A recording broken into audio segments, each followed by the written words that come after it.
하나님께서 은혜 주실 줄 믿습니다. 오늘은 이 아이성 전투에서 승리하는 그런 내용입니다. 아주 이 흥미진진한 이야기인데요. 이 위닝 경영 연구소라는 게 있어요.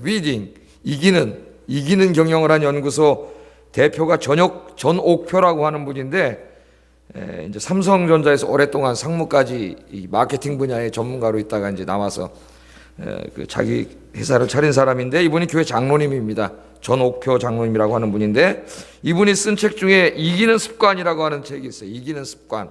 오래전에 한번 제가 좀 소개해드린 적도 있는데, 이 책이 한 100만 권 이상 팔렸습니다. 100만 권 이상. 초베스트셀러예요. 이기는 습관. 여러분, 이렇게 인생에서 승리하고 싶죠? 예, 남을 기뻐하고 아프게 하고 승리하는 게 아니고 하나님 주신 내 인생에서 승리하는 거죠. 예, 우리 그렇게 살아야 되는데, 이기는 습관에 대해서 이 책을 썼어요. 그래서 한번 꼭 읽어볼 필요가 있는 책입니다. 뭐 신앙서적은 아닌데 자기 인생의 태도나 삶의 태도를 좀 돌아볼 수 있는 그런 책이에요. 저도 많은 도전을 받았는데요.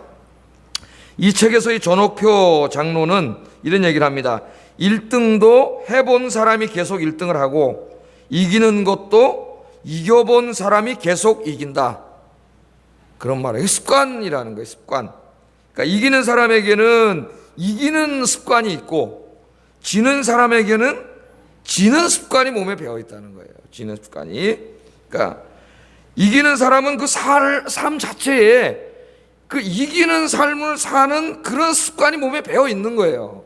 습관에 대해서 말하는 거예요, 그게. 그래서 그렇게 항상 무슨 일을 해도 이기는 일을 한다는 거예요. 이게 몸에 습관이 이렇게 뱄기 때문에. 지는 사람은 안 되는 습관이 몸에 밴 거예요. 그렇게 하면 안 되는데 계속 그 나쁜 습관이 몸에 배가지고 무슨 일을 해도 안 되는 거예요. 그렇게 이야기를 하는데, 오늘은 좀 이 아이성 전투의 승리한 이긴 이야기를 통해서 좀 이기는 비결을 좀 생각해 보려고 합니다. 제가 아까도 말했지만, 여기서 이긴다는 것은 남을 짓밟고 짓누르고 막 이래서 이기는 게 아니에요. 남을 못 살기로 이기는 게 아니라 하나님이 나에게 주신 인생에서 승리하는 비결입니다. 승리하는 비결. 아이성 전투를 통해서 좀 몇 가지 좀 이 시간에 생각해 보려고 합니다. 자, 첫째, 이 아이성 전투 1차 전투는 졌습니다, 여러분. 지난 시간에 공부했죠. 아간 때문에 이제 진 얘기들을 쭉 공부를 했어요. 자, 이 두 번째 이제 전투인데, 오늘 2차 전투입니다. 2차 전투에서는 오늘 읽어봤더니 이겼잖아요. 그죠? 이겼어요. 29절까지 읽어봤는데, 첫 번째 이 승리의 비결은 1차 전투, 패배한 1차 전투와 차이가 있어요. 그 승리의 비결이 뭐냐면은 1차 전투 때는 하나님이 없습니다, 전쟁에.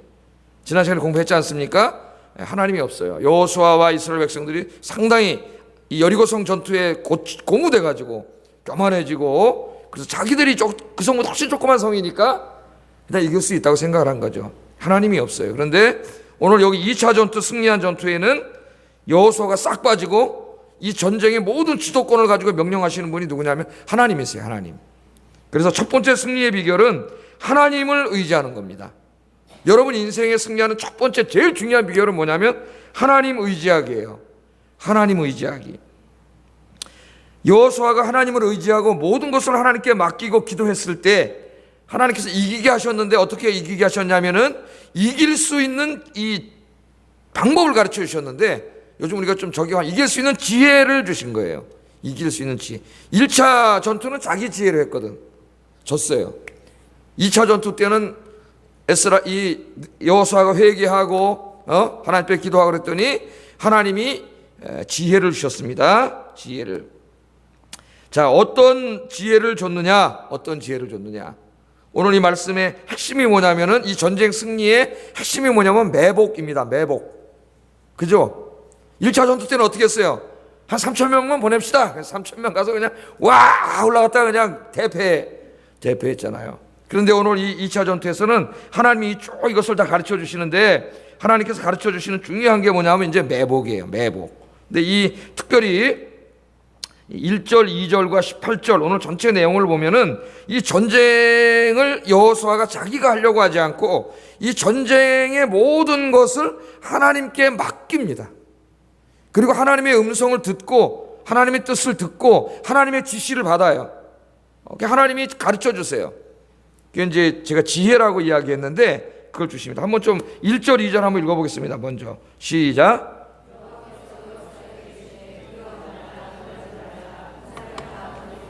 아이로 올라가라. 보라, 내가 아이 왕과 그의 백성과 그의 성읍과 그의 땅을 다 내 손에 넘겨주었으니 너는 여리고와 그 왕에게 행한 것 같이 아이와 그 왕에게 행하되 오직 거기서 털취할 물건과 가축은 스스로 가지라. 너는 아이 성뒤에 복병을 둘지니라 하시니. 여기 지금 전부 명령하고 이걸 다 하는 게 누구예요? 하나님이세요. 7장을 읽어보세요. 7장 지난주에 읽어봤는데 누가 다 해요? 여호수아와 정탐 갔던 사람들과 그 사람들이 다 해요.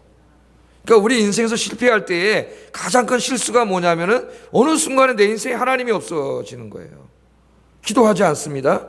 하나님의 뜻을 묻지 않습니다. 하나님의 방법을 구하지 않습니다. 그냥 내 경험과 지식이 많으니까 그냥 해버리는 거예요. 그쪽으로. 그럼 하나님이 실패하게 하세요. 왜 실패하게 하실까요? 그거 만약에 성공하면은 그 사람 계속 그렇게 살거든. 그럼 결국 그거 하나 성공할지 몰라도 그 인생 전체가 하나님으로부터 멀어지기 때문에 그거는 저주가 되는 거예요. 그래서 하나님 그거 실패하게 하셔야 돼요. 실패하는 게 축복이에요, 여러분. 그래야 깨달아요. 내가 뭔가 잘못했구나. 이걸 깨닫고 다시 이렇게 이 여호수아와 이 이스라엘 백성들처럼 하나님 앞으로 돌아올 수가 있어요. 18절도 한번 읽어보겠습니다. 18절 시작. 내 손에 잡은 단창을 들어 아이를 가리키라. 내가 이 성읍을 내 손에 넘겨주리라. 여호수아가 그의 손을 잡은 단창을 들어 그 성읍을 가리켰다. 그렇게 얘기합니다. 여기서도 계속 누가 주도권을 갖고 있어요? 하나님이 주도권을 가지고 있어요. 그래서 여러분 인생의 주도권을 여러분이 쥐고 있지 말고 하나님께 맡겨드리기를 주의 이름으로 축복합니다. 하나님께 맡기고 하나님께 기도하고 하나님을 의지하니까 하나님이 이길 수 있는 방법을 가르쳐 주잖아요. 그 지혜라는 거죠. 여러분이 지금 여러분 인생에 대해서 그게 무슨 일이든지 기도를 하세요. 또 하나님이 맡겨준 일들도 더 잘 감당하기 위해서 기도를 하시면 그 일에 엄청난 열매를 맺을 수 있도록 하나님이 지혜를 주신다는 거예요. 지혜를. 이 오늘 이 작전의 이 핵심은 이제 군사를 매복시키는 지혜를 하나님이 주셨죠. 이제 이건 좀 이따 우리가 살펴볼 것인데 매복하면은 굉장히 효과적인 전쟁이 될 수가 있죠. 적군이 아무것도 모르고 막 달려오다 그냥 갑자기 그냥 매복군이 일어나가지고 이길 수 있으니까 하나님 매복이라는 지혜를 가르쳐 주세요. 그래서 우리 인생은 이제 우리의 지혜로 살려고 하지 말고 하나님이 주시는 지혜로 살 수 있도록 모든 것을 하나님께 맡기고 기도하는 게 참 중요하다는 겁니다. 이까짓 거 일은 내가 늘 하던 일이니까 내가 해야지 그렇게 하지 마세요. 하나님이 안 기뻐하세요. 그런 것들을. 작은 일부터 큰 일까지 모든 것을 맡기고 하나님께 기도하세요. 교회 안에서도 여러분에게 오래 맡겨준 일들이 있지 않습니까, 여러분? 그 일들을 좀 더 여러분 그 일들을 잘하기 위해서 기도하세요. 그러면 하나님이 기가 막힌 지혜를 주실 줄 믿습니다. 제가 오늘 사실은 설교를 준비하다가 보니까 전부 다 저에게 해당되는 말이더라고요. 제가 이 반성을 많이 했어요. 이 설교를 읽고 내가 이 이기는 방법 내가 설교를 준비했지만은 내가 이대로 살아야 되겠다. 그래서 저 기도를 하겠다. 나도 첫째는 내 목회와 모든 내 인생을 이제부터 철저하게 하나님께 맡기고 하나님께 의지하고 기도하기 전에는 절대로 안 하겠다.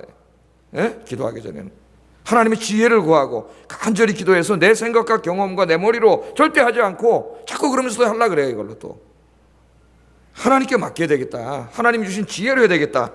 그렇게 다짐을 했습니다. 여러분도 그렇게 하시기를 주의 이름으로 축복합니다. 여러분 집에서 자녀를 키우는 문제라든가 모든 문제가 다 그런 것 같아요. 내가 많이 아는 것 같아도 내가 하려고 하니까 잘 안 되더라고요. 이게 자꾸 꼬여 일이. 자꾸 꼬이고 안 되고 자꾸 그래요. 그래서 하나님이 그 일도 아이를 키우는 문제도 기도해야 돼요. 기도해야 하나님 지혜를 주시는 것 같아요. 이 지혜 그러면 우리는 딱 누가 생각납니까? 벌써 솔로몬에서 여러분 전도서 할 때 솔로몬에 대해서 무지성 많이 공부를 했어요. 솔로몬이 1000번제를 왕이 돼가지고 1000번제를 탁 하나님 앞에 쌓았죠. 1000번제는 1000번 했다는 게 아니라 그랬습니다. 큰 예배를 하나님 앞에 이렇게 드렸는데 그 예배를 하나님 너무나 기뻐하셨습니다. 그 하나님 예배를 기뻐하세요. 솔로몬 예배 드리고 하나님 앞에 기도하면서 자기를 맡기는 거 아닙니까? 하나님 이 나라를 하나님 내가 어떻게 할 수가 없으니까 하나님 도와주셔야 됩니다. 그거 아니에요, 여러분. 여러분 그런 자세로 인생을 사셔야 돼요. 그게 하나님 이걸 너무나 기뻐하셨어요. 기뻐하셨어요. 그래서 하나님 네 소원이 뭐냐? 네 소원이 뭐냐? 여러분에게도 하나님이 그렇게 물어보시기를 주의 이름으로 축복합니다. 여러분 하나님 잘 성경에 찾아오셔서 네 소원 뭐냐? 내가 하나 들어줄게. 그랬더니 솔로몬이 여러분 하나 소원 하나 말하면 뭐 달라 그러겠어요? 얼굴 성형이 이루어지게 해주세요. 이렇게 기도하시겠습니까? 김태희 얼굴로 바꿔주세요. 뭐 이렇게 하겠습니까? 어떻게 하겠어요? 여러분 뭘 위해서 기도하겠어요? 준비는 돼 있나요? 예? 혹부리 영감처럼 그렇게 하시지 않으면 준비가 있어야 돼요. 여러분 마음에 소원이 뭐예요? 한 가지. 이 솔로몬의 기도가 기가 막힌 사람이에요. 이 사람이 무슨 돈을 달라 그럴 수도 있고, 뭐 돈은 있겠죠, 왕이니까. 권력이 더 안정되게 해달라 그럴 수도 있고, 백성들로부터 존경을 얻을 수 있게 해달라 그럴 수도 있고, 내가 왕이니까 이제 또 오래 살아야 되니까 건강을 달라 그럴 수도 있고, 뭐 지금 막 머릿속에 막 되잖아요. 그런데 이 솔로몬 진짜 머리가 좋은 사람이에요. 뭘 기도합니까? 그까짓 하나하나가 아니라 이 모든 것을 다 열매를 맺을 수 있는 그것을 원했다고요. 하나님 앞에 기도했다고요. 그게 뭐예요? 지혜를 달라 그랬어요. 지혜. 왕으로서 이 나라를 다스릴 수 있는 지혜 뿐만 아니라 자기 인생에 그까짓 돈이든 권력이든 건강이든 뭐 하여튼 뭐 자녀 교육이든 그 모든 것이 무엇이든지 간에 그것들을 다 잘하려면 뭐가 있어야 돼요, 여러분? 지혜만 있으면 되잖아요. 하나님 주시는 지혜. 그러니까 지혜를 달라고 기도한 거예요. 이 얼마나 지혜로운 사람이에요. 여러분 오늘 하나님 네 소원이 뭐냐 그러면 뭐 달라 그러실래요? 앞으로 내 남은 인생을 하나님의 뜻 안에서 정말 많은 열매를 맺을 수 있는, 그렇게 살 수 있는 지혜를 주시옵소서. 그렇게 기도해. 그렇게. 지혜만 있으면 다 되잖아요. 무슨 일을 하든지. 솔로몬이 그렇게 기도를 했어요. 그랬더니 솔로몬이 하나님이 지혜를 주셨습니다. 칭찬을 해주시면서 네가 뭐 이런 건강도 안 구하고 돈도 안 구하고 정말 하나님 맡겨준 사명 잘 감당한 지혜를 달라 그랬으니, 야 너무 착하다. 하나님께서 그냥 지혜를 딱 주시니까요, 하나님이 지혜를 주시니까 갑자기 다른 사람이 됩니다. 하는 모든 일이 지혜롭게 하는 거예요. 지혜롭게 하면 다 잘 될까요? 안 될까요? 다 잘 되겠죠. 그래서 여러분 열왕기서를 한번 쭉 읽어보세요. 하나님이 지혜를 주신 다음에 어떤 일이 벌어지는지 열왕기상 4장 쭉 읽어보면 20절에서 34절까지 하나님께서 주신 지혜로 모든 일을 하니까 하는 일마다 잘 되고 번창합니다. 유다와 이스라엘의 인구가 바다의 모래같이 많아졌다고 성경은 이야기하고 그들이 다 풍족하게 먹고 마셨다고 이야기해요. 열왕기상 4장 20절 이하에 나오는 말씀입니다. 또 주변의 모든 나라들이 솔로몬이 사는 동안 솔로몬에게 조공을 바쳤어요. 항상 이스라엘을 괴롭히던 나라들인데 솔로몬이 지혜로 딱 정치를 하고 다스리기 시작하니까 주변의 나라들이 다 조공을 바쳤어요. 오히려 또 솔로몬이 힘이 세져가지고 국가가 부강해지니까 주변의 모든 나라들을 솔로몬이 다스렸어요. 아무도 넘보지 못해요. 그러니까 그 결과 이스라엘 백성들이 전쟁이 없는 태평세월을 누렸다고 성경이 이야기합니다. 뿐만 아니라 군사력은 더욱더 강해졌고 모든 지방의 수령들이 말썽 부리지 않고 솔로몬에게 복종해가지고 솔로몬에게 다 세금을 바치고 그랬다는 내용이 성경에 쫙 나와요. 또 하나님께서 지혜를 주시니까 솔로몬의 지혜는 동방 전역과 애굽 전역의 어떤 지혜자보다도 더 지혜가 뛰어났다 그랬어요. 세계 최고로 지혜가 뛰어났습니다.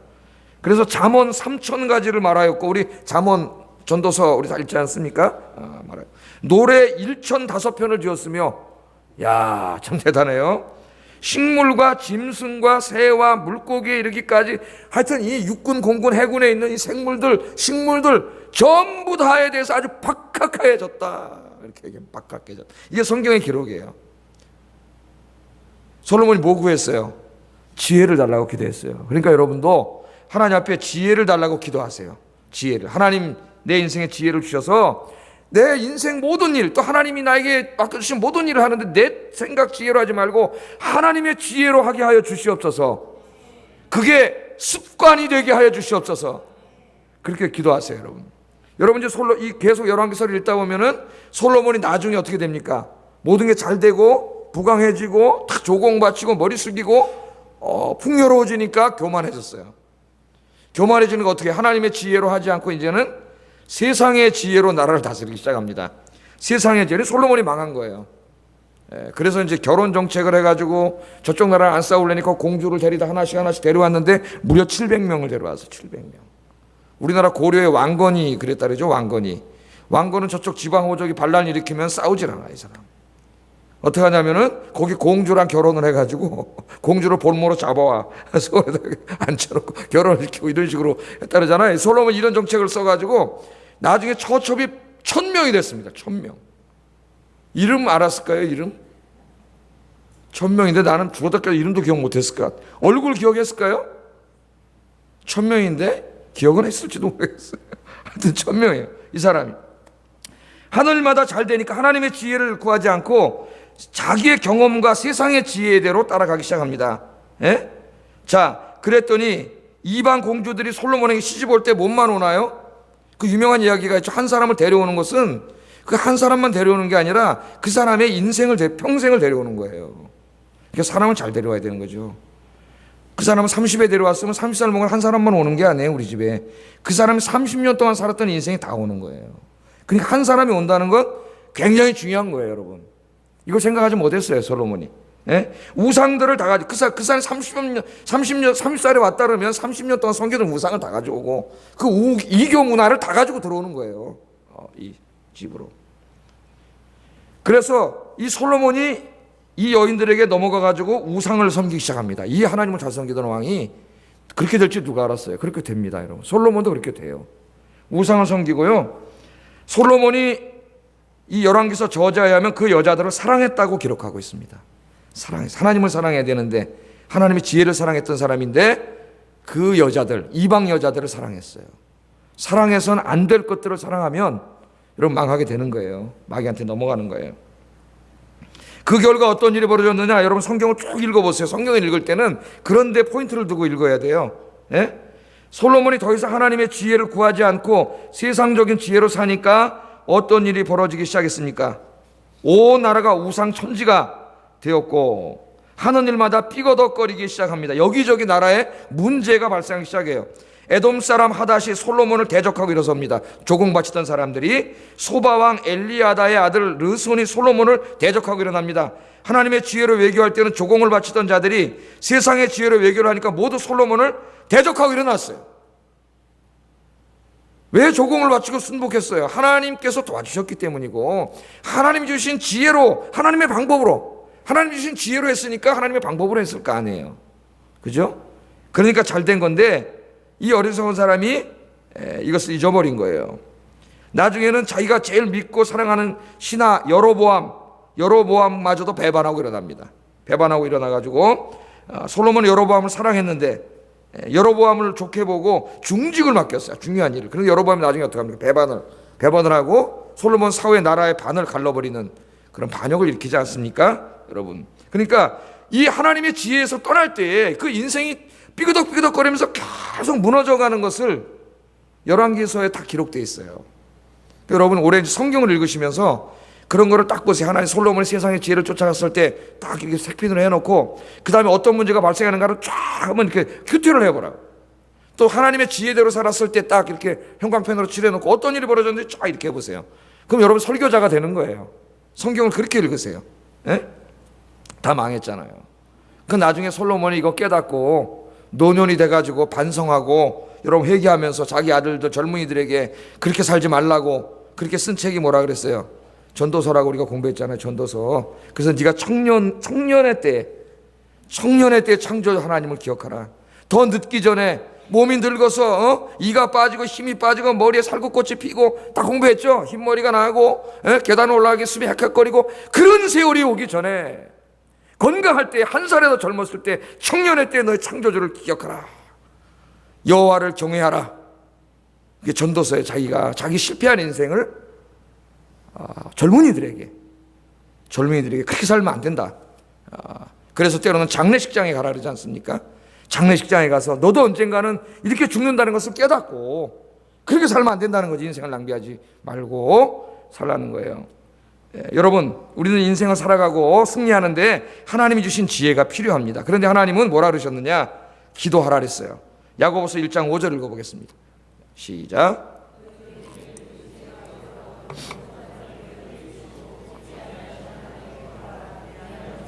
아멘. 믿습니까? 제가 옛날에 야고보서 강의할 때 이 부분은 상당히 길게 강의를 했는데 지혜가 부족하죠. 우리는. 저도 부족하고 정말 아둔하고 어떨 때는 정말 이 한심한 놈 머리를 팍팍 쥐어박을 때도 있고 그러면서 또 실패하고 그래요.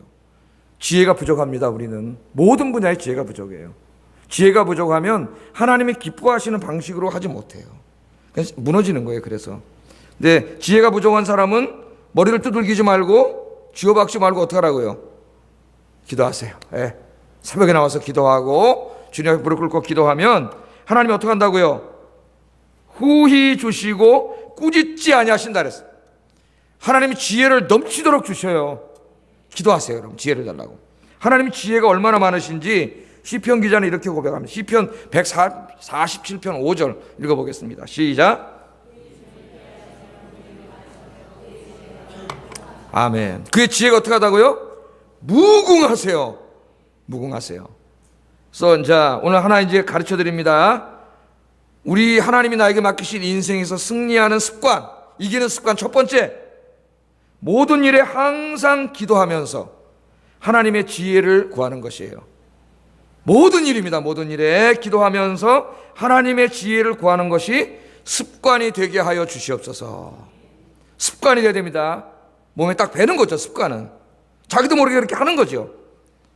모든 일을 할 때 주님 앞에 나서 무릎 꿇고 기도하면서 하나님, 나는 부족하니까 주님 지혜를 주세요. 그게 습관이 되기를 주의 이름으로 축복합니다. 이기는 습관 첫 번째예요. 여러분, 이기는 습관 첫 번째, 제일 중요한 습관입니다. 하나님과 함께하기예요. 하나님과 함께하기. 두 번째 이기는 승리한 비결은 뭐냐면은 최선을 다해서 준비했다는 겁니다. 이 전쟁을 최선을 다해서. 오늘 성경에 보면은 이 아이성을 너희에게 주시리라 하나님이 그렇게 말씀하세요. 그러니까 승리는 하나님이 주시는 거지만, 하나님이 승리를 주신다고, 하나님이 은혜를 주신다고 그것이 우리 인간의 노력과 최선을 다하는 준비를 하지 말라는 얘기가 아니에요. 성경은 이 두 개가 항상 같이 가요. 같이 가. 잊으면 안 됩니다, 여러분. 하나님이 주시지만 우리의 최선을 다하고 준비함을 통해서, 하나님의 지혜를 가지고 우리가 일을 하면서 최선을 다하는 것을 통해서 하나님이 주시는 거예요. 자, 오늘 이 전쟁을 보세요. 첫 번째 전투에서는 철저하게 준비하지 않았습니다. 그냥 3,000명, 그래 3,000명 이렇게 했어요. 자기 인생을 이렇게 살아버리는 사람이 있어요. 또 하나님이 맡기신 일을 그냥 이렇게 주먹국으로 그냥 해버리는 사람이 있어요. 그러면 다 무너지는 거예요. 안 되는 거예요. 예. 그래서 그때는 패배했죠. 오늘 두 번째 전투를 보면은 여호수아가 최선을 다해서 치밀하게 계획하고 준비합니다. 하나님이 지혜를 주신 건 뭐예요? 매복하라. 이거 하나 가르쳐 주셨어요. 매복하라. 그 다음부터는 어떻게 매복할까는 여호수아의 몫입니다. 이걸 몇 명을 보내고 어떻게 할 것인가. 기도했더니 하나님이 지혜를 주실까요? 안 주실까요? 지혜를 주시죠. 지혜를 주세요. 그래서 오늘 이제 여기 보면은 매복하는 작전이 나오는데, 자, 먼저 용사 3만 명을 뽑습니다. 여기 용사는 진짜 최정예 부대예요. 우리나라 말하면 공수부대나 해병대, 이 정도 되는, 이 정예부대 3만 명을 뽑아서 밤에 은밀하게 움직이게, 어디까지 가냐, 매복을 시킵니다. 매복. 성 뒤쪽에 매복을 시켜요. 움직이는 걸 알아차리지 못하게 매복을 다 시켜요. 3만 명을. 그리고 자신은 아이성 정면에서 공격을 하겠다 그래요. 정면에. 자기는 이제 최전선에서 정면 성으로 달려가는 거예요. 그래서 아이성 군사들이 성 밖으로 나와서 자기를 추격할 때, 그때 이 매복에 있던 사람들이 성문으로 들어가서 성을 점령을 하는 겁니다. 오늘 말씀에 보면 그런 명령을 내리고요. 다음날 아침에 여호수아가 이 작전을 시작할 때는 밤에 또 기도하다가 하나님 더 지혜를 주셔가지고 5,000명의 군사를 다시 뽑아가지고 베델과 아이성 사이에 또 매복을 시켜요. 그러니까 기도할 때 하나님 더 지혜를 주시는 것 같아요. 왜냐하면 베델과 아이성은 친한 사이이기 때문에 전쟁을 하는데 베델에서 응원군이 오면은 어떻게 돼요? 이길 수가 없어요. 그러니까 거기다 또 5,000명을 매복시키는 거예요. 그러니까 누가 계속 지혜를 줍니까, 이거 지금? 미처 우리는 생각하지 못했던 것을 하나님이 기도하면 다 지혜를 주신다. 그렇게 탁탁탁탁 지혜를 주세요. 그 5,000명을 여기다 또 매복시켜놨잖아요.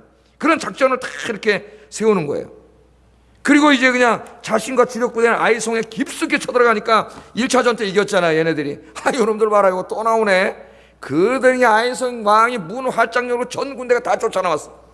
또 이길 줄 알고. 그러니까 여호수아가 싹 도망가잖아요. 도망가니까 여러분들 그냥 다 쫓아나와가지고 아이성 군대가 다 쫓아나왔다 그랬어요. 성문을 열어놓고 다 쫓아나왔어요. 어리석은 일이죠. 하나님이 어리석게 하면 어리석어지는 거예요, 여러분. 성문을 활짝 엮고 그냥 다 쫓아나오니까 여호수아가 막 도망만 가면 돼요. 그러니까 뒤에 숨어있던 3만 명의 군사 쑥 나와가지고 성으로 쑥 들어가서 성을 점령하고 앞뒤에서 쳐가지고 오늘 큰 승리를 했다. 이게 전체 내용이잖아요. 그러니까 이걸 전체를 보면서 여러분 뭘 생각하세요? 1차 전투 때는 그냥 3,000명 보내고 계획도 안 세우고 준비도 안 하고 그냥 주먹구구식으로 하다 졌잖아요. 오늘 두 번째는 철저하게 치밀하게 준비하고 계획한 여호수아의 모습을 우리가 보게 됩니다.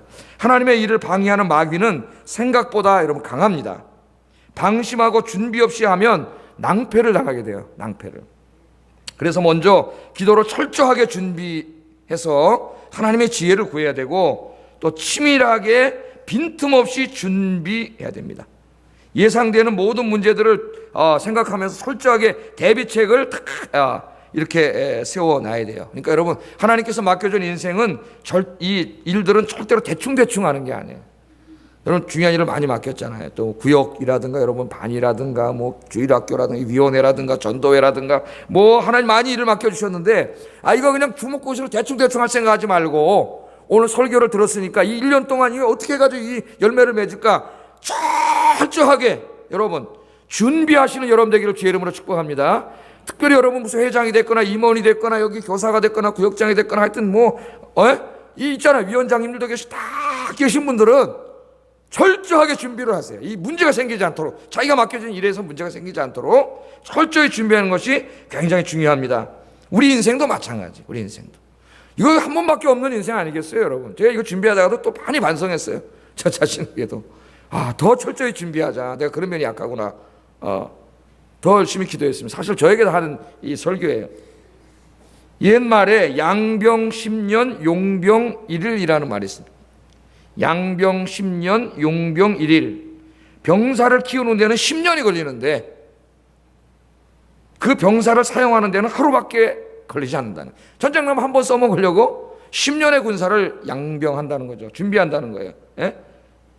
평화시에 군사를 준비해 놓지 않으면 전란이 일어났을 때 나라가 망하게 됩니다. 그래서 우리는 평화시에 강한 군사를 준비시키지 않았기 때문에 임진왜란을 당했고 정유재란을 당했고 6.25 전란의 고통을 당했고 나라를 뺏겼습니다. 일본에게. 오늘 이 말이 얼마나 중요해요. 양병 10년 용병 1일.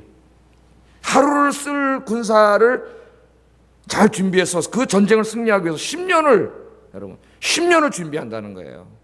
10년을. 우리가 이런 것들을 우리 그리스도인들이 좀 배워야 된다고 생각해요. 세계 이 메이저 테니스 대회 중에 영국에서 열리는 그 윈블던 테니스 대회가 있지 않습니까? 테니스 대회 때마다 그 운동장이 다 달라요. 어떤 데는 이 지너 코트에서 하는 대회도 있고 어떤 데는 하드 코트라고 딱딱한 데서 하는 데도 있고 어떤 데는 잔디에서 테니스를 치는 데도 있어서 다 다릅니다. 근데 이 윈블던 테니스는 잔디구장이에요. 잔디구장. 그러니까 잔디 위에서 테니스를 쳐야 되니까 얼마나 그 잔디를 잘 가꾸고 정교하게 해놔야 되겠어요. 그죠? 굉장히 그 예민한데 테니스 공이. 그런데 우리 가끔 이 윈블던 테니스 할 때 TV를 통해서 보면 정말 잔디가 기가 막힙니다. 그러니까 윈블던 테니스 대회가 2주간 열려요. 2주 동안. 그런데 이 2주 동안 대회를 하기 위해서 이 윈블던 테니스 구장을 관리하는 매니저는 1년 동안 잔디를 관리합니다. 이 2주 동안 잔디를 최상의 상태로 만들어가지고 깎아가지고 2주 딱 하는 테니스 대회를 위해서 매 1년 동안 2주를 기다리면서 1년을 준비하는 거예요. 1년을. 대단하잖아요. 우리는 준비하려고 생각하지 않아요. 노력하려고 하지 않아요. 그냥 어느 날 감나무 밑에 가서 감 떨어지기만 기다리고 앉아있어요. 우리나라 사람들은 대충 이래요. 이런 인생, 로또 인생, 대박 인생. 그래 우리나라 말에 애들이 대박 그래. 뭐 잘 되면 대박 터졌다는 거예요. 대박 터지면 안 돼요, 여러분. 다 준비해서 차근차근 노력해서 그렇게 얻어진 결과가 하나님의 복이지. 오늘 로또로 서서 뭐가 대박이 터지고 그런 거 꿈도 꾸지 마세요. 준비하세요. 준비. 철저하게 준비하는 게 중요합니다. 제가 어렸을 때 이 일본 사람들에게도 우리가 배워야 돼요. 많이. 일본 축구는 아시아에서 정말 별 볼 일 없었습니다. 저기 동남아시아 저 사람들한테도 졌어요. 일본 축구는 동남아시아에서도 꼬레비 축구였어요. 그런데 제가 어느 날 어른 돼서 보니까 일본 축구가 아시아 최강이 돼 있네요. 깜짝 놀랐습니다. 일본 왜 이렇게 축구를 잘하지? 갑자기 애들이 축구를 잘하게 됐나? 그때 그게 아니더라고 보니까. 일본이 축구를 잘하기 위해서 보이지 않게 벌써 축구를 이렇게 일으키려니까 준비를 한 거예요. 벌써. 그래서 어려서부터 애들 유소년 때부터 애들을 이 축구 선진국으로 다 유학을 보낸 거예요. 난민이 이런데 뭐 아르헨티나, 브라질 다 유학을 보내요. 얘들을 다 교육시켜갖고 얘들이 거기서 축구를 배워가지고 커지고 얘들이 국가대표가 돌아오니까 최강이 된 거예요. 준비 없이 뭐가 되겠어요? 그러니까 일본 사람들은 조용하게 준비를 하는 민족인 것 같아요. 근데 우리 민족은 무슨 일이 터지면은 막 끌어오릅니다. 막 독도 문제가 터지면 막 전별국자에 막 일본 대사관 앞에 가서 막 불지르고 막 태우고 막 독도는 우리 땅. 근데 그 독도가 우리 땅이 되기 위해서 하나 준비를 하지 않아요. 우리는. 세계 외교적으로 다 해가지고 이런데 너무 약. 우리는 막 소리만 지르지. 소리만 지르지. 아무것도 하지도 않아. 뭐 이건 다른 얘기지만 옛날에 그 존슨 대통령인가 우리나라 오셨을 때 어떤 호텔에서 이제 박정희 대통령하고 이렇게 시절인데 이렇게 회담을 하는데 이 갑자기 말이죠 전기가 탁 나갔다는 거예요. 전기가. 이거 비상사태 아닙니까? 양국 지금 정상이 여기 와 있는데 이거 테러일 수도 있고. 그랬더니 막 우리나라 경호원들 막 소리 지르고 막 난리치는데 미국 쫙 되는 거예요. 미국 쪽은. 지금도 불이 딱 켜지는데 보니까요. 우리나라 경호원들은 소리만 질렀지 박정희 대통령 그대로 거기 앉아있더래. 그냥 다 소리만 질렀지. 근데 미국 경호원들은 보니까 존슨 대통령 벌써 좀 모퉁이를 몰아놓고 경호원들이 딱 돌아섰더라는 거예요. 이종찬 씨라고 이제 우리 국정원장 했던 사람이 그 회고록에 나옵니다. 회고록에. 그래서 박정희 대통령이 경호실장 잘못 썼다는 전문 인력이 돼야 돼요. 소리만 질렀지. 대통령은 실제로 거기 앉아있는 거예요. 죽는 거예요. 거기서. 미국 애들은 벌써 준비가 되어 있는 거예요. 이런 비상사태가 벌어지면 일단 경호원들이 자기가 총 맞아 대통령을 딱 보호하는 거예요. 이런 게 준비잖아요. 미리미리 다 준비한 거예요. 상황을. 그런 게 중요하다는 거예요. 제가 이런 얘기 좀 더 해보겠습니다. 세계적인 명지휘자인 토스카닌이라고 하는 사람이 이제 물론 이제 57년도에 돌아가신 분이지만은 세계적인 지휘자 아니에요. 근데 원래는 첼로를 연주하는 사람이 이 사람이 지휘자가 아니고 19살 때 이제 첼로를 잘해가지고 관현악단에서 첼로를 연주하는데 눈이 나쁘대요. 이 사람은 눈이 나쁘니까 악보가 보이지 않아요. 지금 여기 이렇게 보면 지금 제가 글씨를 크게 써서 오는데 요새는 저도 막 흔들립니다. 잘 안 보이는데 안 보이니까는 다 외우는 거예요. 이 사람은 오기 전에 전곡을 다 외워. 자기가 언제 들어가는지 알아야 되니까. 근데 어느 날 갑자기 지휘자가 이 큰 대회가 있는데 말이죠. 연주회가 있는데 아파가지고 병원에 가서 못 나오게 됐는데 갑자기 다 왔는데 여기. 관중 다 왔는데 관객들도. 그 누가 이거 지휘할 수가 없어. 지휘하는 사람은 곡을 다 아는 사람이어야 되는데 몰라 악보 보고 자기 파트만 알기 때문에. 그래서 19살 먹은 토스카니니가 나와서 지휘를 하게 됐다는 거예요. 왜냐하면은 다 알아 악보를. 이 사람은 다 외우고 있었기 때문에. 그래서 이 지휘를 해가지고 이 유명한 토스카닌이라는 지휘자가 여기서 탄생되게 됩니다. 우리에게 많은 교훈을 주는데 기회는 아무에게나 오는 것이 아니라는 거예요. 그냥 놀고 있는데 아무도 준비도 안 하는데 어느 날 감나무에서 감 떨어지듯이 기회가 오지 않습니다. 기회는 준비된 자에게만 온다. 우리 젊은이들이 명심해야 돼요. 기회는 준비된 자에게만 옵니다. 하나님께서 저와 여러분을 언제 어떻게 쓰실 줄 모릅니다. 열심히 공부하고 열심히 준비하고 열심히 자신을 철저하게 준비해서 하나님께 준비된 사람들이 되시기를 주의 이름으로 축복합니다. 하여튼 모든 준비 좀 하세요. 주의 집 맡겨진 일도 더 잘하기 위해서 좀 더 배울 건 배우고 공부할 건 공부하고 철저하게 자신을 준비하는 게 중요하다는 거예요. 이 생텍쥐베리가 쓴 어린 왕자에 이런 얘기가 나옵니다. 오늘 제가 좀 이런 얘기를 많이 하는데 이런 얘기가 나와요. 기다림이란 오늘 하루를 다르게 만드는 일이다. 여러분 뭔가를 기다린다면 소망한다면 오늘 하루가 달라진다는 거예요. 여러분의 삶이. 기다림이란 오늘 하루를 다르게 만드는 일이다. 그러니 어제와 늘 같이 오늘을 살면서 내일이 변화되기를 기다리는 것처럼 어리석은 일은 없다. 그 유명한 말을 해요. 이 잘 보세요. 어제와 늘 같이 오늘을 살면서 내일이 변화되기를 기다리는 것처럼 어리석은 일이 어디 있습니까, 여러분? 오늘을 맨날 그 모양으로 살아가는데 맨날 내일 뭐가 좋은 일이 생기기, 뭐가 잘 되기를 바라는 그런 어리석은 사람이 어디 있어요? 뭐가 변하겠냐고, 그 사람이. 오늘 맨날 똑같이 또 오늘을 그렇게 사는데 그 사람 내일은 또 똑같을 거 아니에요. 근데 내일은 뭔가 잘 되기를 바라는 그건 어리석은 자라는 거예요. 그래서 제가 이렇게 써놨어요. 내일이 변화되기를 바라는 사람, 오늘의 기다림이 내일 성취되기를 바라는 사람은 오늘을 다르게 살아야 된다는 겁니다. 좀 더 부지런하게, 좀 더 노력도 하고, 좀 더 부지런하게. 뭔가 좀 그렇게 살아야 내일이 변화가 있지.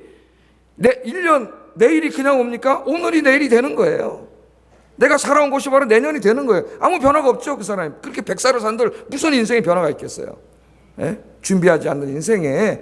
그래서 기다린다고 하는 거는 오늘을 다르게 받아들이는 거예요. 오늘을 기다리는 사람은 얼마나 좋은 사람이에요. 소망이 있고, 그렇죠? 희망이 있고 기다리잖아요. 뭔가 이루어지기를, 성취하기를 기다린다면 오늘 그 성취하기 위해서 뭔가 달라져야지. 내가 특별히 우리 젊은 여러분, 예? 달라져야 되잖아. 어제 게으른 그 생활을 오늘 그대로 또 하고 그렇게 또 하고, 그 무슨 인생에 그 사람 변화가 있겠어요? 똑같이 진행이. 아주 통찰력 있는 그런 말입니다. 하나님의 은혜와 인간이 최선을 다하는 것은 결코 상치되는 것이 아닙니다. 8장에 보면 하나님께서 아이성의 승리를 약속해 주시지만, 이미 약속해 주셨어. 너에게 주리라. 준다네. 그리고 놀지 않았습니다. 여호수아가 최선을 다해서 철저하게 준비합니다. 여러분 남은 인생, 주님의 일을 할 때든지 여러분 인생이든지 오늘 하루 내일을 기다리면서 오늘 하루 최선을 다해 준비하는 우리 아영교회 성도들 되시기를 주의 이름으로 축복합니다. 이젠 최선을 다해 준비하는 인생 삽시다. 그런 모습 오늘부터 활기가 차고 할 게 많아질 거예요. 예? 좀 공부도 해야 되고 막 영어가 필요하면 영어도 공부하고 그렇지 않아요. 이 준비를 하자는 거예요. 세 번째, 그래서 두 번째 팁은 뭐예요? 무슨 일을 하든지 기도하면서 최선을 다해서 준비하자. 이 이기는 습관이 두 번째예요. 세 번째는 새로운 방식을 사용하자는 거예요. 새로운 방식을. 그러니까 매너리즘에 빠지지 말자는 거예요. 매너리즘에. 이것도 저에게 하시는 말씀이라서 제가 많은 반성을 합니다. 반성합니다. 하나님께서 오늘 여호수아에게 싸우는데 여리고 성과는 완전히 다른 방식으로 싸우게 하세요. 그죠? 일부러 그러신 것 같아요. 그냥 아이성도 하나님이 야 가서 6바퀴 똑같이 돌아. 그냥 6바퀴 돌으면 화라당 무너지게 할 수 있습니다. 하나님. 그죠? 똑같이. 근데 하나님 뭔가 우리에게 교훈을 주려고 다른 방식으로 싸우게 하세요. 다른 방식으로. 왜 그러셨을까요, 여러분? 이스라엘의 그 당시의 신앙 상태와 아이성의 상태가 여리고와 전쟁할 때는 와는 달라요. 달랐기 때문에 상황이 바뀌면 방법도 달라져야 합니다. 작년에 성공한 방식이 올해도 성공하리란 보장이 없습니다. 1년이 지나면 모든 것이 바뀝니다. 구태의연하게 작년 것만 답습하면 망합니다. 바뀐 상황을 점검해보고 새로운 방법, 더 좋은 방법이 있는지 모색해봐야 되는데 저희 반성을 많이 했어요. 설교 준비하면서. 그냥 하던 것을 계속 할 수도 있겠지만 더 좋은 방법이 없을까를 모색해봐야 되지 않겠는가, 찾아봐야 되지 않겠는가. 한 부서에서 오랜 기간 봉사한 분들에게는 장점이 있습니다. 장점이.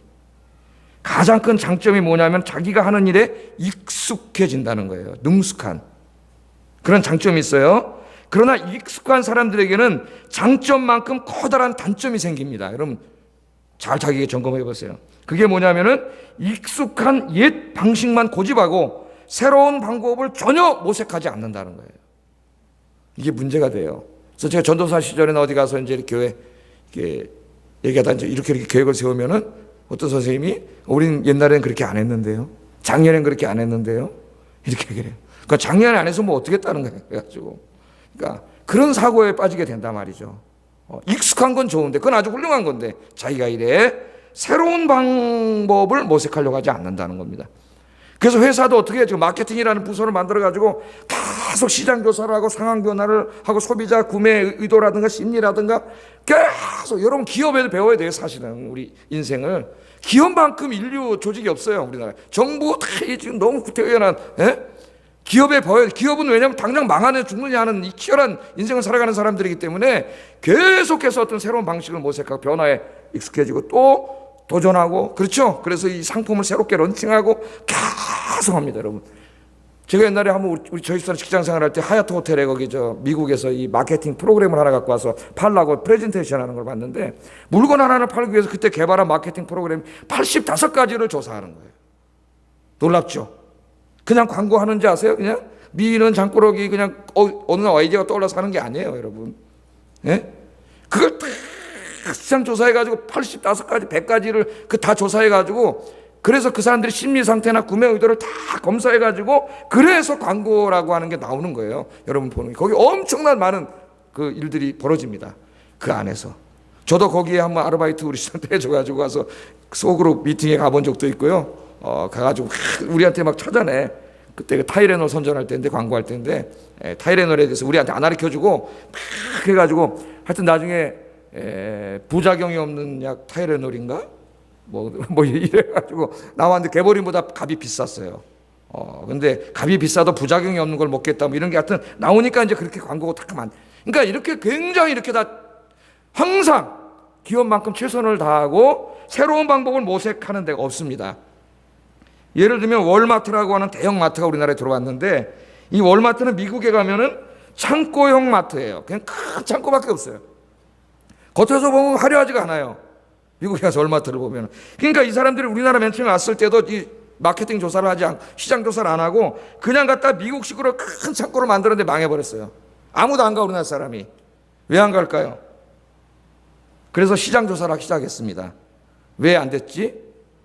한국 사람들은 겉모양을 중시한다는 걸 알았어. 우리는 겉모양을 중시해. 차도 막 커야 되고, 겉모양을 중시해. 그래서 마트 건물을 다시 화려하게 지었더니 성공했더라 이거예요. 미국 사람들은 실용적이잖아요. 그냥 창고만 전화도 싸게 살 수 있으면 가는데 우리나라 사람 안 가. 그래서 그지 같은 데는. 저도 밥 먹을 때 어떻게 해요? 음식도 맛있어야 되지만 식당이 멋있어야 들어가거든. 가다가 저기 나무도 심고 꽃도 있고 낭만적이네. 저기 들어갑시다. 그게 우리 한국 사람들이에요. 한국 사람들. 그래서 여러분, 게으른 사람은 아무것도 이룰 수 없다. 연구하고 준비하고 늘 새로운 방식을 모색하는 인생을 살아야 되지 않겠는가. 이제 이거는 사실 저에게 제일 많이 설교한 내용, 저 자신에게 예건만 답습하려고 하는 것은 게으름이에요. 게으름.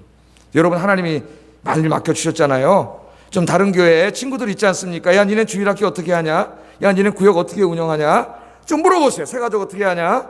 이렇게 하면서 우리가 하는 것 외에 더 새로운 방식, 더 좋은 방식이 없는가? 최선의 방식이 없는가? 하나님의 일을 더 잘할 수 있는 어떤 방법이 없는가? 더 잘하는 교회는 없는가? 하는 거 벤치마킹 한다 그러죠. 끊임없이 좀 인생이 좀 이렇게 저 자신부터 우리 교인들이 좀 바꿔봅시다. 할렐루야. 아멘도 별로 안 하네. 나는 그냥 이대로 살다 죽겠습니다. 저 이왕 살다 가는 인생을 좀 한번 이렇게 좀 이류 인생으로 살다 끝나지 말고, 좀 한번 이렇게 바꿔보자고요. 새로운 방법을 모색해보자고. 이 방법을 했지만 이게 좋은 방법일 수도 있지만 더 좋은 방법은 없을까? 그렇게 한번 좀 모색할. 그게 이기는 습관의 세 번째 팁이에요. 오늘 하나님이 그렇게 하시잖아요. 새로운 방식으로. 하나님도 새로운 방식으로 하시잖아요. 여러분도 그런 인생이 되시기를 주의 이름으로 축복합니다. 네 번째, 마지막으로 이기는 습관 네 번째, 오늘 여기서 찾아낸 것은 여호수아는 2차 아이성 전투에 임할 때는 자신의 몸을 던졌다는 겁니다. 열정이에요. 패션. 열정이 없으면 아무것도 이룰 수 없습니다. 아무리 그 사람의 능력이 있어도 열정이 없는 사람은 아무것도 이루지 못해요. 어떤 일을 의무감에서 젖어서 한다면 거기에 무슨 열매가 있겠어요? 뭐가 있어야 돼요? 패션이에요. 패션. 열정. 열정이 있어야 자기 몸을 던지는 거예요. 오늘 보면 9절에 보세요. 여호수아는 그 나라의 지도자입니다. 왕이나 마찬가지 왕이에요. 그런데 백성들과 함께 잡니다. 백성들 사이에서. 1차 때는 안 그랬어요. 그냥 3,000명만 보냈어요. 그래서 졌어요. 여러분, 인간은 실패할 수 있습니다. 그러나 실패를 통해서 깨닫는 게 중요하지, 실패를 통해서 하나도 깨닫지 못하는 사람은 계속 실패해요. 깨닫는 사람은 다시는 실패하지 않습니다. 여호수아가 어떻게 해요? 백성들과 함께 해. 함께. 거기서 함께 가서 잠을 자요. 10절에 보면은 백성들보다 앞장서서 아이성에 올라갑니다. 제일 위험하죠. 화살이 날아올 수도 있는데 왕이 앞장서면은 뒤에 오는 군인들이 사기가 오를까요, 안 오를까요? 엄청나게 사기가 오르겠죠. 13절에 보면은 밤에 골짜기 가운데로 또 자기가 들어갑니다. 26절에 보면은 아이 거민을 다 진멸하기까지 끝까지 싸웁니다. 끝까지 싸워요. 이 하나님께서 맡겨주신 일에 자신의 몸을 던지는 여호수아처럼 열정적으로 헌신적으로 그 일을 감당하는 여러분 되기를 주의 이름으로 축복합니다.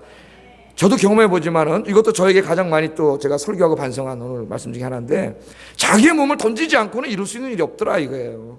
대충 편안하게 이렇게 살고 대충 이렇게 살아가지고는 이룰 수 있는 일이 아무것도 없더라고요. 정말 몸을 던져야 되더라고요. 몸을 던져야. 뭘 작은 것 하나라도 이루기 위해서는 몸을 던져야 되더라는 겁니다. 그래서 아까 제가 말씀드렸던 그 이기는 습관의 저자인 전옥교 장로는 이런 말을 해요. 무언가를 성취하거나 일찍이 성공의 반열에 오른 이들은 하나같이 뜨거운 열정의 소유자들이었다. 그런 얘기를 합니다. 그리고 랄프 에머슨의 말을 인용하여서 이런 말을 해요.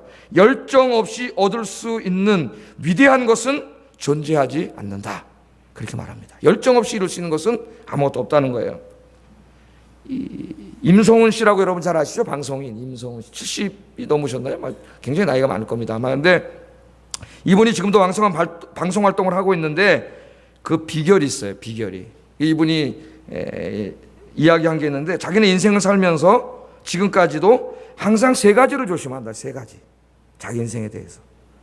첫째는 뭐냐면은 타성에 젖어서 대충대충 하는 것. 자기가 그런 인생이 될까 봐. 이거 항상 자기에게 조심한답니다. 타성에, 매너리즘에 빠지는 거죠. 타성에 젖는 것. 어떤 일을 오래 하다 보면 타성에 젖을 수가 있습니다. 그러면 새로운 것을 모색하지 않아요. 금방 망해버리는 거예요. 금방. 두 번째는 교만해지는 것이에요. 교만한 사람은 더 이상 배우려고 하지도 않고 노력하지 않습니다. 교만해지는 것, 자기 적으로 생각하고. 세 번째는 성실하지 못한 것. 이 세 가지래. 이걸 늘 자기에게 조심한다는 거예요. 여러분, 벌써 다르지 않아요, 뭔가? 자기 분야에서 오랫동안 이렇게 있는 사람이, 인생이 뭔가 다르구나. 그런 걸 제가 깨달았습니다. 여러분, 어떤 일을 하든 하나님은 대충 하는 걸 원하지 않으세요. 열정적인 사람을 원하십니다. 그래서 베드로도 열정적인 사람이고 사도 바울도 열정적인 사람. 엄청나게 열정적인 사람. 예수님 자신이 엄청나게 열정적이신 분이에요. 그래서 여러분 인생을 그냥 해가지고 매너리즘에 빠져가지고 오늘이나 내일이나 또 그냥 세월아 내월아 하고 하나님 주신 인생을 이렇게 살지 말자. 저도 정신 바짝 차리고 하나님 언제 내려가실지 모르는데 하나님 주신 인생 한번 불살라보자. 진주처럼 영롱한 그 다음 뭐예요? 불꽃을 태우리라. 유행가 가사도 있는 진주처럼 영롱한 불꽃을 태우리라. 여러분도 그럼 인생이 활활 타오를 것 같아요. 내일부터죠. 우울증 싹 사라지고 정신이 번쩍 나가지고 주님 맡겨진 일, 예배를 드려도 좀 열정적으로, 찬양을 해도 열정적으로, 기도를 해도 열정적으로, 전도를 해도 열정적으로, 봉사를 해도 열정적으로. 여러분 시장에 장사를 하든 회사 생활을 하든 좀 어디 가도 여러분 열정적으로 자기 몸을 던지는 그런 사람이 되세요. 그게 성공하는 습관. 네 번째 성공하는 습관입니다. 같이 기도하겠습니다. 네 가지 한번 생각해 봤습니다. 아이성 전투를 통해서 우리 인생에 승리하는 습관 네 가지를 한번 가져보자. 첫째는 뭐라 그랬어요? 하나님을 의지하고 기도하면서 하나님의 지혜를 구하는 게 습관이 되게 해주세요. 화면 보면서 기도하세요, 여러분. 두 번째는 하나님 의지하고 기도하되 내가 해야 될 일에 최선을 다해서 준비하게 해주세요. 그게 무슨 일이든. 세 번째, 옛 방식만 답습하지 말고 좀 더 좋은 방법을 모색하는 것이 습관이 되게 해주세요. 그 다음 네 번째, 주님이 맡겨준 일이나 내 인생에 내 몸을 던지는 열정을 주세요. 화면에 네 가지가 다 있습니다. 우리 같이 기도하겠습니다. 이기는 습관이 들길 바랍니다. 하나님 아버지,